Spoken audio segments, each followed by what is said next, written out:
خطأ آخر دفاعي للمنتخب الجزائري. بينما المنتخب التونسي فتح باب التسجيل بعد أن اصطدمت هذه الكرة بأحد المدافعين وتسديدا لسليتي يفتح باب التسجيل منذ البداية، وبذلك الضغط كل الضغط كان على المنتخب الجزائري وعلى المنتخب الزيمبابوي أيضا.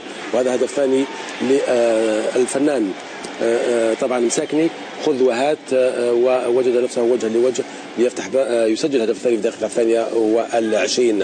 في الدقيقة 36 هذا خميسي على الطائر، تمريرة رائعة في ظهر المدافع يعمق الفارق. بعد ذلك عاد المنتخب الزيمبابوي إذن بهذه الكرة، أيضا ترويض مميز، مراوغة وتسديدة قوية إذن للاعب موسمنا في الدقيقة 42 سجل الهدف الأول للمنتخب الزيمبابوي، لكن من ركلة جزاء مثل ما نشاهد هنا